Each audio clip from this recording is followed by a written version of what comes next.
Bonjour, bonjour, j'espère que vous allez bien. Voici pour notre séance de formation.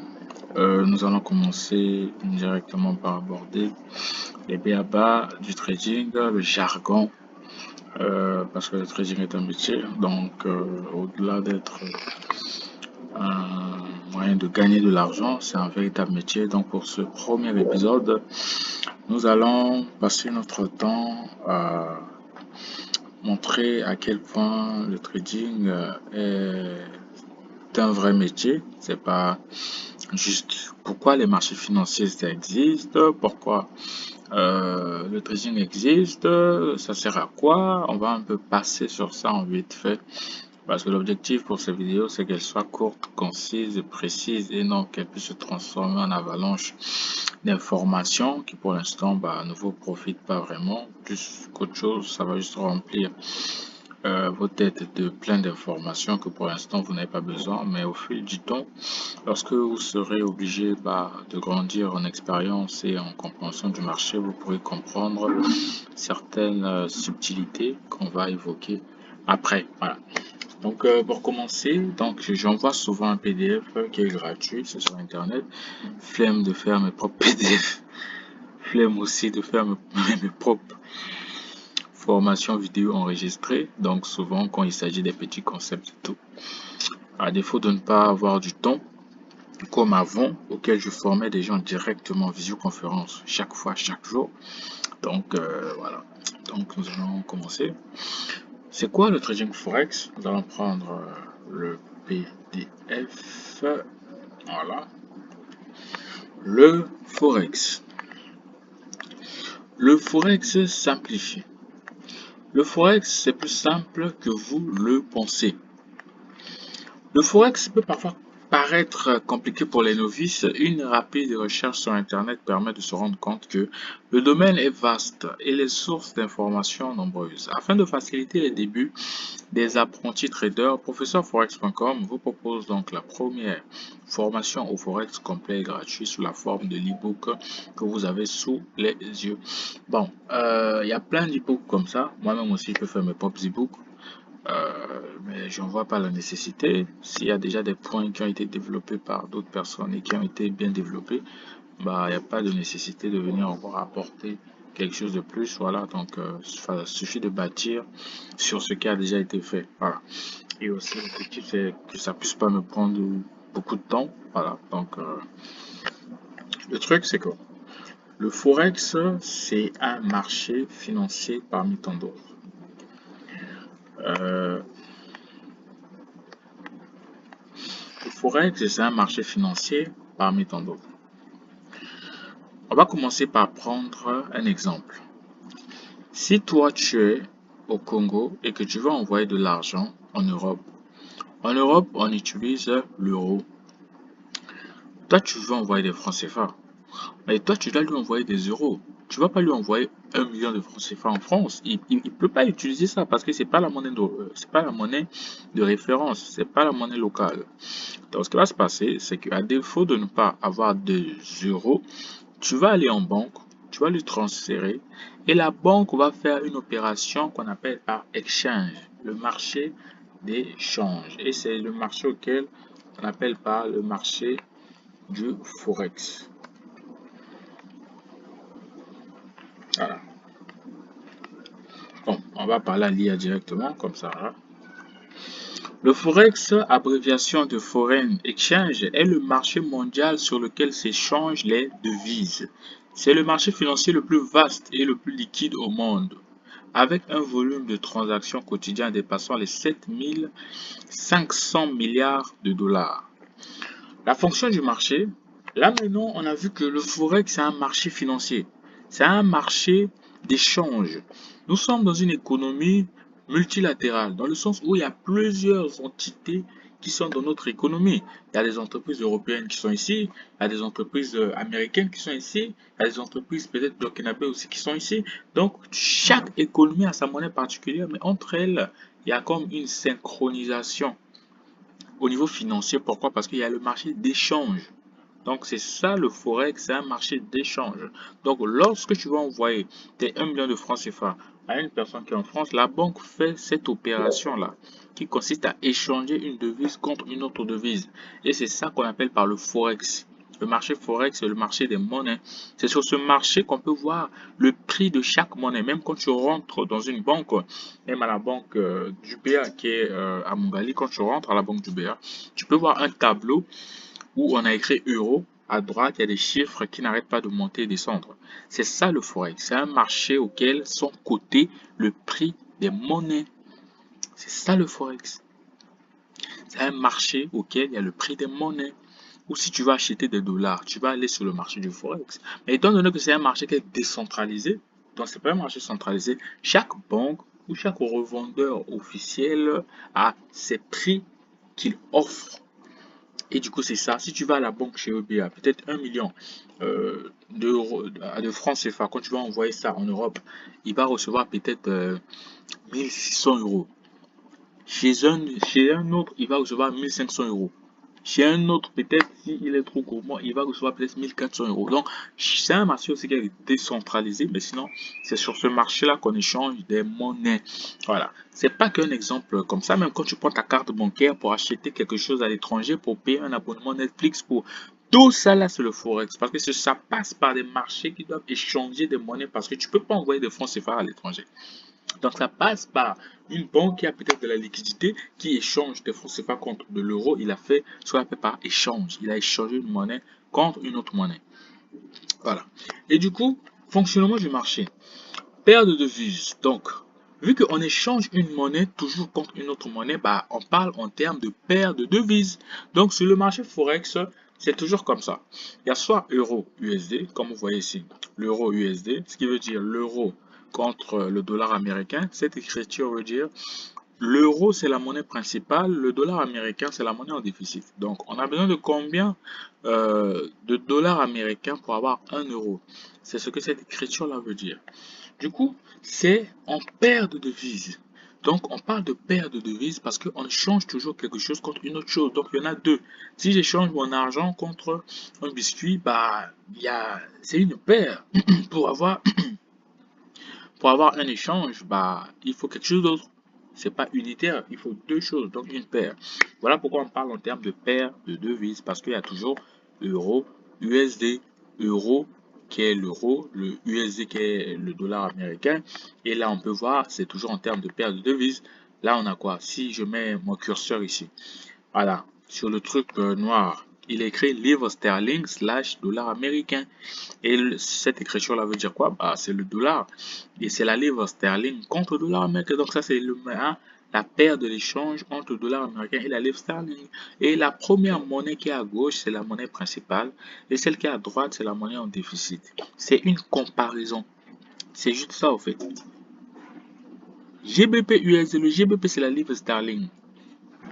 Euro USD. Euro contre dollar américain.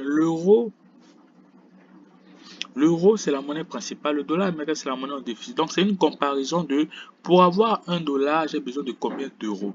Et là, on peut voir actuellement sur les marchés financiers, j'ai besoin de 1,1,17668 dollars américains pour avoir un euro. C'est comme si même, par exemple, tu es en train de mesurer la taille de deux enfants. Le premier enfant, il mesure 1 mètre, le deuxième, il mesure 2 mètres. C'est comme une paire de taille. La taille du premier enfant slash la taille du deuxième enfant. Du coup, c'est la même chose ici. C'est juste la différence entre l'euro et le dollar américain. On a besoin de combien de dollars américains pour avoir 1 euro? Et là, on voit que pour avoir 1 euro, on doit payer 1,17685 dollars américains pour avoir un seul euro. Donc, c'est le plus gros marché au monde, comme nous avons vu, qui pèse plus de 7600 milliards de dollars qui sont échangés chaque jour. On va repartir. Disponibilité. Le marché est ouvert 24 heures sur 24, 5 jours sur 7. Pourquoi? Bah, il est ouvert tous les jours, sauf le week-end. Le marché ouvre dimanche soir et ferme vendredi soir. Fonctionnant à, fonctionnant à travers un réseau mondial de banques et d'institutions sans emplacement physique central. D'où on dit que c'est un marché décentralisé. Donc, à plus de 7500 milliards de dollars qui sont échangés chaque jour. Donc, voilà. Acteurs principaux, donc les acteurs principaux de ce marché, on a les banques centrales, les institutions financières multinationales et les traders particuliers. Voilà. Le trading sur le forex, le trading consiste à spéculer sur la variation des taux de change pour réaliser un profit. Donc c'est comme ça que nous on fait pour gagner de l'argent. C'est comme ça que nous on fait pour gagner de l'argent. Pourquoi? Vu que nous avons connaissance d'un marché auquel sont confrontés deux prix, une offre et une demande. Il y a des acheteurs, il y a des vendeurs. Du coup, le prix il change à chaque instant. Bah, pour preuve, bon, je vais d'abord enlever tout ça. Pour ceux qui ne s'y connaissent pas, ça va les embrouiller. Voilà. Là, qu'est-ce qu'on peut voir? On peut voir que là, actuellement sur mon PC, il est 16h14. Là aussi, on peut voir que en bas, il y a une échelle. Il est 16h14 ici. Du coup, ce qui se passe, c'est quoi? À droite, on a le prix. En bas, on a les dates. Là, on voit que quand il était 11h ici, le prix était à... Quand il était 11h ici, le prix était à 1,17. 318. Mais quand il était 15h24 ici, le prix s'est retrouvé à 17 843. Donc on est passé de 17 318 à 17 843. Donc on a gagné, on a fait un gain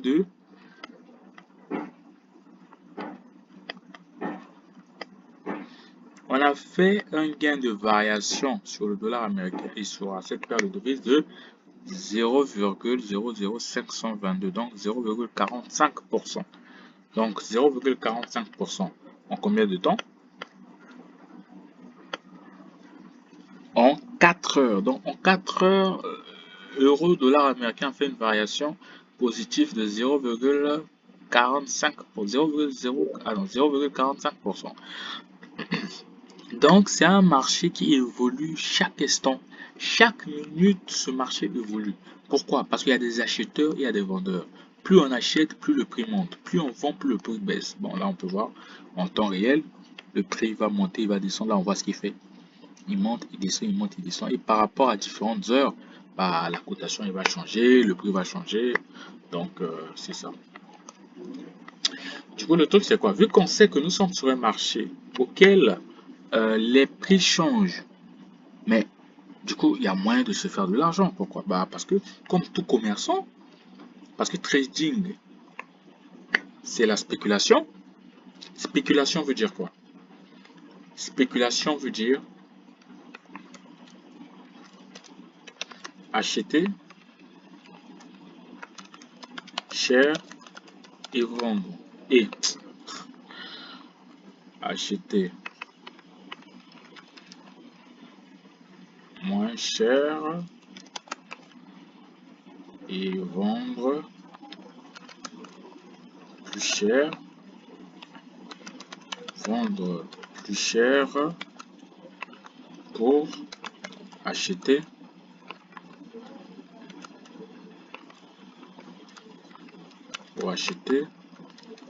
moins cher. Ça, c'est ce qu'on va voir après sur le marché financier, surtout sur les marchés du trading.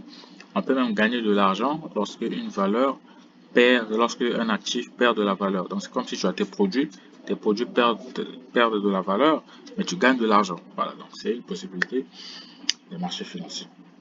Du coup là, ce qui se passe, c'est quoi? C'est comme tout commerçant. S'il y a des erreurs, rien à foutre, on avance comme ça. On acheter moins cher et vendre plus cher. Donc, en fait, du bénéfice, j'ai acheté quelque chose à 100 francs. Donc, je l'ai acheté moins cher. Je le vends à 500. Je l'ai vendu plus cher. J'ai fait un bénéfice de 400. Et donc, c'est comme ça. C'est ça la spéculation. Donc, si la monnaie, elle était ici, et que moi, ici, là, j'achète, j'ai acheté pendant que le prix était ici, à 17 642. Du coup, si le prix prend de la valeur et arrive ici, et que je vends ici, bah, qu'est-ce qui va se passer? Bah, je vais prendre mon bénéfice. Pourquoi? Parce que j'ai acheté quand c'était moins cher, quand c'était à 642, et j'ai vendu quand c'est à 705. Il y a eu une différence de prix, de 0,05% ou de 63. Donc, c'est cette différence de prix-là que je gagne, que je mets dans ma poche. Parce que j'ai acheté un produit quand c'est moins cher. J'ai acheté cette paire de devises quand elle était moins chère et je l'ai vendue quand elle était plus chère. Et c'est ça le trading. C'est comme ça que nous on fait pour gagner de l'argent. Donc on fait des analyses sur les marchés financiers, sur différentes monnaies, sur différents actifs financiers. Et lorsqu'on voit que une monnaie ou un actif financier peut potentiellement perdre de la valeur, bah je vends dans le sens entre guillemets, je parie à la baisse, je parie qu'elle va descendre. Bah, et en fait, ça a toujours été une question de pari d'une certaine façon. Même quand je suis commerçant, si je pense que tel produit peut marcher, tel produit peut ne pas marcher, bah, c'est une forme de pari. Parce que je me dis que bah, je parie que ce produit va intéresser des clients. Donc, c'est pas toujours une question de certitude, il y a des risques qui sont impliqués. Parce que là, ce qui se passe, c'est quoi? Si j'achetais ici, le prix monte, je gagne de l'argent. Sur quoi? Sur la différence entre mon prix d'achat et mon prix de vente. J'ai acheté quand c'était moins cher et le prix, qu'est-ce qu'il a fait? Il a augmenté. Et quand il a augmenté, qu'est-ce que j'ai fait? J'ai vendu, bah, j'ai gagné de l'argent. Et il y a quelque chose qu'on appelle par la vente à découvert sur les marchés financiers qui nous permettent même de gagner de l'argent lorsque le prix d'un actif financier perd de la valeur. Et ça, on appelle ça par la vente à découvert. Je vais donner un exemple. Sur les marchés du trading, sur les marchés financiers, bon, ça dépend. On peut même gagner de l'argent lorsque quelque chose perd de la valeur. Comme par exemple ici, le prix peut être ici. Je veux dire que bon, moi ici, je vais vendre. Je vais vendre ici. Le prix est à 17 738 et le prix peut baisser peut-être jusqu'à là. Du coup, le prix a perdu de la valeur. Pourquoi? Parce qu'il est passé de 738 à 642. Donc, il a perdu combien? Il a perdu pratiquement 100 de sa valeur. Ah bon, 0, bon, moins 0,00096 de sa valeur. 96 points de sa valeur. Donc, bah, je gagne de l'argent. Pourquoi? Parce que ici, c'est comme si j'ai parié entre guillemets que ce prix-là va perdre de la valeur. Et ça, on appelle ça par la vente à découvert. Et bien sûr, sur les marchés financiers, on peut vendre quelque chose qu'on n'a pas, quelque chose qu'on ne détient pas. C'est ce qu'on appelle par la vente à découvert. Voilà. Donc, vendre plus cher, là, c'était cher. J'ai vendu quand c'était cher et j'ai acheté quand c'était moins cher. Et du coup, j'ai gagné de l'argent. On appelle ça par la vente à découvert. C'est l'un des trucs qui font que les marchés financiers soient très intéressants. Pas besoin que l'économie puisse toujours bien se porter. Euh, Même quand l'économie va mal, tout est en train de baisser, tu peux gagner de l'argent en faisant la vente à découvert. Voilà. Donc que ça montre et ça baisse, tu peux gagner de l'argent. Le plus important, c'est d'être dans le bon mouvement. Lorsque tu analyses, de pouvoir voilà, bien analyser en sorte que lorsque le marché va bientôt monter, que tu achètes, plus il monte, tu gagnes de l'argent. Et lorsque le marché va baisser, bah, tu vends. Plus il baisse, bah, plus tu gagnes de l'argent. Et donc, c'est ça. C'est ça, le trading consiste à spéculer. Et la spéculation, c'est ce que j'ai dit ici. La spéculation, c'est ça. Acheter moins cher et vendre plus cher pour acheter moins cher. C'est ce qu'on appelle par la spéculation. Voilà. Spéculer sur la variation des taux. Parce que quoi? On spécule sur la variation des taux, sur la variation des prix. Là, il était à un certain prix, là, il est dans un autre prix. Bah, je peux parier ici à la baisse, je peux parier ici à la hausse par rapport à ce que le marché fait. Je gagne de l'argent. Effet de levier. L'effet de levier permet de contrôler des positions importantes avec un capital réduit. Bon, ça, on pourra voir ça un peu après. Sinon, ici, c'était juste pour introduire. Je pense que pour la première vidéo, il ne faudrait pas qu'on puisse déborder. Donc, ça, c'est à vous de faire la lecture. Moi, je vais pas lire ça ici.